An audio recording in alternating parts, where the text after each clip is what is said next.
Once a giant, always a giant. For me, it's only a giant. What's going on YouTube? Diggy546. And here we are a couple of days into the padded practice portion of practice of training camp. And there's been some days with shells, been some days with pads. Just had an off day yesterday on Sunday. But nonetheless, the team is really, really looking good. I would say, I mean, listen, it's training camp. It's all just practice. It's all just practice at the end of the day. I always try to keep a level head in these situations, but they're looking pretty good out there. First off, I talked a little bit about all of these players in my last video, but Russell Wilson continues to look like Russell Wilson. I'm not saying he looks like MVP Russell Wilson, but you continue to see the deep connections from Russell Wilson to Malik Nabers. We didn't have Jalen Hyde in practice last week. Now we do. Now we do. He's been in practice the last couple of practices and he's making plays. He hasn't had that big play where he's gotten behind the defense yet, but at the same time, he is making plays. Like he's made a couple of comeback routes. He's running routes now. Like he's running routes. He's actually creating separation, and that is amazing. That's amazing because if he can start running these underneath routes and actually making catches underneath in the game, that means that those deep routes are going to start to open up. Darius Slayton has been out, but Hyatt's been basically stepping in, making some nice plays. So hasn't made the huge plays, but has been making plays. Wan'Dale Robinson doing his thing. He's made a couple of deep passes, a couple of deep catches. I have been the guy that has been saying for months now, when we got Russell Wilson in here, when we got a competent quarterback who could hit a guy who's open behind the defense, Wan'Dale Robinson was going to start to make plays downfield, and I think he will make plays downfield out of the slot and occasionally from outside at the different wide receiver spots. I think Wan'Dale is definitely going to be a guy that's making plays, of course, in the short area, but also downfield, and especially after the catch. I think he's going to be able to get back to that level, or not level, but he's going to be able to get back to that part of his game that he had in college that he has not been able to show in the NFL with Daniel Jones, who's basically playing like, a 38-year-old Peyton Manning where he can only throw the ball 9 yards. So I'm glad that Wan'Dale has this opportunity. I think this is his last year. Is it his last year of his contract? It may be. I'm pretty sure either this year or next year, but he's getting up there and he's going to need to have a couple of good years or a good year if he wants to actually get paid. So he's going to be looking for that opportunity. So things are looking good right there with the receivers. Of course, Nabers has been completely unstoppable. He's been making catches over the top. He's been making catches underneath. He's been making spectacular catches. Let's look at more of the wide receivers like Montreal Washington, who has he's had a really good connection with Jaxson Dart. Montreal Washington, I think he played for the Chiefs a little while. I'm not sure how deep he is into his career, but he's a guy who is fighting to make this roster, and he's making nice catches in training camp so far. So I'm excited to see what he'll end up doing in this preseason game. I think we play the Bills first. So I'm excited to see how he'll look there. But Montreal Washington has been making plays almost every day. Gunnar Olszewski, we just signed. He just made 2 great catches today. Montreal has made, some amazing catches this training camp. You also got guys like Dalen Cambry, who's been making nice catches. A lot of these guys are returning punts too in practice. So Amir Smith-Marset has got to watch his back, because if they find somebody they think can be just as effective as him in the punt return game, which I don't think they'll find, but if they did, and they thought they could be a better wide receiver contributor, then there is some competition there. He may not make this roster, but I think for now his position is going to be safe. But he's got to look over his shoulder. Beyond the wide receivers, we got an injury with Scatterboo at the running back position. We got an injury there, and they just went out and got a guy named, I think his name is Jonathan Ward. I think this is just a camp body to give some reps to, but we're going to have to keep an eye out to see what this Cam Scatterboo injury develops into. Some kind of a leg injury. That's all I've seen. But Scatterboo has been looking good this training camp. He's been seeing the field really well.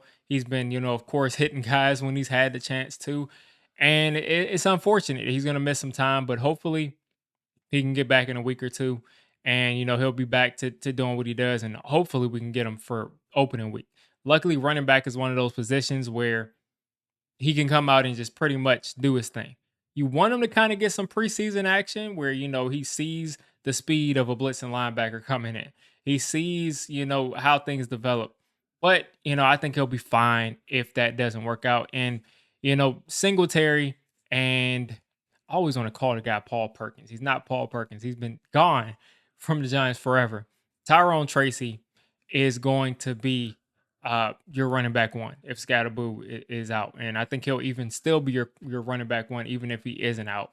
So I think we'll be fine there if we have to, be without Scatterboo for a week or two. I don't think that'll terribly limit the offense, even though I think he is a big addition. So looking at running back there, that's a little bit of a step back, but all of our running backs have been catching the ball well. Even Turbo Miller has been catching it well and making plays after the catch. But I want to talk a little bit about tight end because Theo Johnson is obviously our tight end one, but Bellinger has kind of had a better connection with Russell Wilson, at least from what I've seen so far in practice. Theo Johnson is athletic freak. He's caught a couple of tight end screens where he's just kind of like taking off, and he looks like, of course, the most athletic guy out there at tight end. He of course is, but he looks like it as well. And I can't wait to see until they can finally build some type of a connection because Theo Johnson is the type of guy that you want to get involved, and he just hasn't made like standout plays in training camp. Hopefully that's something that can happen in preseason and the regular season, but I haven't seen that with Russell Wilson so far. But I have seen Bellinger catch a couple of passes, but not like spectacular stuff where like he did something amazing, but he has been the target that I've seen from Russell Wilson lately. Which is good because I think Bellinger's a good player, and I hope that we can keep him on the roster because I think he is a valuable, really good tight end too. But you also got a guy we just drafted, and Fedoni. You also got Chris Manhertz. That's three right there. You got Theo Johnson, Bellinger, Manhertz, Fedoni. You got Dulcich. That's five players right there, and all five of these guys I think can at least be a second tight end on a lot of teams. So that is a difficult situation we're in. And we're going to have to figure out if we're going to keep four or if we're going to keep three. But that's going to be a position to watch for sure. And then, of course, the big story on the offensive line is still Evan Neal. He's been moving people. He's been looking pretty good. I saw him even a couple of times against Dex. Not one-on-one, but, in team situations.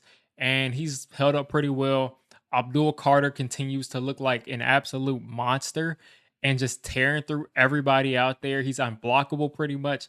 I've seen him bull rush people. I've seen him spin past people. I've seen him rip past people. I've seen him do pretty much everything. I've seen him come from the inside at linebacker, from the outside at linebacker, from the outside at stand-up edge. He has been all over the place, and I cannot wait for Abdul Carter week 1 against Washington. I'm sure that he's going to be used almost in a spy position for Jaden Daniels. I think he's going to be almost as a quarterback spy for Jaden Daniels, and he's going to run him down. And then, of course, on third down, he may just rush. Or maybe on third down, that's when he'll be the spy. But I think he's going to be heavily involved in that game plan for limiting Jaden Daniels because this is going to be week 1 of Jaden Daniels' second year. And they've had all offseason to take a look at his game and any adjustments that he's going to have to make to his game after teams have had all offseason to do is going to have to be after week 1.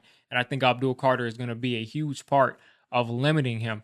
And I think he can really make something like that happen. So I'm excited to see that. Brian Burns looks more energized than ever. He's actually healthy right now. He was injured all year last year, played through it, and still looked like a beast. He's actually healthy. Dexter Lawrence is him. We know how Dexter Lawrence is coming. And you got Thibodeau, of course. They say he's looking meaner and leaner, and he's faster, and he's more aggressive. Of course, this is a year he wants to have a good year, so he doesn't get pushed down the depth chart a little bit more. Maybe he's a guy that can get traded and signed next year, but he'll probably play out his contract. But he wants to have a good year. He's looking for that breakout year, and then you got guys beyond that are still making plays. Having Chauncey Golson as our 5th defensive end, or what is that, 4th or 5th? He's your fourth defensive end or edge player, but nonetheless, having him at 4 is a huge upgrade from what we've had in the past, and I just can't wait. And I've also seen good things about Darius Alexander. So the defensive line is looking amazing, even in practice. It seems like today specifically, the defensive line was really, really disruptive. There was a bunch of times where the quarterbacks were supposed to be sacked, and of course, they're not going to touch the quarterback. They're not going to do that in training camp with the red jerseys on, but they were under pressure today, and the defensive line again continues to seem like it's going to be the strength of this team and is going to be ferocious. Only part of the team that I really want to cover from what I've seen lately in training camp is the secondary. I keep hearing really good things about Holland, about Newbin, who I've been a guy that's been pretty low on Newbin. But Newbin seems like things are clicking for him. He seems a little bit more slowed down, like he's kind of seeing things better. And Holland right next to him, we're seeing good things from both of those players. On top of that, Deonte Banks looking like he's settling down a little bit. Adebo's a guy who's historically been a good player, but he's coming off of the injury and he's given up a bunch of plays to Malik Nabers. And part of me says like Malik Nabers, I think, is arriving to where he's going to be arguably the best receiver in football. Like at the end of this year, I think people are going to be talking about Malik Nabers as arguably the best receiver in football. So how can Paulson Adebo guard this guy one-on-one? But at the same time, it's like you keep seeing him get beat down the field. So that's something we'll have to watch. We'll have to watch for that. And Adebo is known for taking away the ball. So even if he does give away these big plays to Malik Nabers or whatever wide receiver one, if he can take the ball away, 5 or 6 times this year, I can live with that if Deonte Banks is solid on the other side. So the secondary is looking solid for the most part. Drew Phillips looking like he's going to take a step up this year. And I just can't wait to see this defense in action. The offense, of course, is going to be much more exciting than anything we've seen in like 5 or 6 years. It just is what it is, people. Like I'm not going to come on here and tell lies. Daniel Jones, as a rookie, made some really nice throws in the tight windows, but he had a sieve at left tackle, but made some nice plays there. Made some nice plays his rookie year. But after that, Daniel Jones pretty much stopped attacking downfield. He pretty much stopped attacking downfield, and when he did, the ball just wasn't placed right. So we're going to see some of the most exciting football on offense that we've seen in years, and I cannot wait. I cannot wait because this is what we deserve as Giants fans. Even if we go out and we win 6 games, we go out against this tough schedule and we win 6 games, you're going to see a lot more points scored, a lot more big plays. And, this is all I ask for. This is all I ask for. So let's stay tuned. Let's keep watching training camp. I haven't come out with daily videos, but I might start being able to do that depending on how my schedule is looking. But again, really excited from what I'm seeing. I feel more optimistic about this team than I felt before we got into training camp. So, I was feeling like, it is what it is. But as I'm seeing these things happen, I'm not seeing Russell's arm take a step back. I see he's lost weight. He's moving better than he was last year. And he's still making these throws downfield. And he's building that connection with Malik Nabers. I mean, Nabers is looking like he's going to have like a 1,500 yards, 16 touchdown type of year. That's how it's looking. And if he does that, usually the quarterback also has 4,000 plus yards, 30 plus touchdowns. That's usually how it goes. So if we can get that type of production from Malik Nabers, that type of production from Russell Wilson, and then we know that Tyrone Tracy and Scatterbo are good players. We know the offensive line is moving this defensive line that we're so proud of. This offensive line is moving them and holding up pretty well for the most part in the pass game. So if all of this can come together, then we may be able to surprise some people this year and actually have some fun. So you all let me know how you're feeling about practice so far this year, training camp so far this year. And I just cannot wait for this first preseason game. And of course, getting to see all the rookies, getting to see all these new players that we have go out there and show what they have not been able to show under the tutelage of guys like Joe Judge and Jason Garrett and Daniel. Let's go out there and see what we got.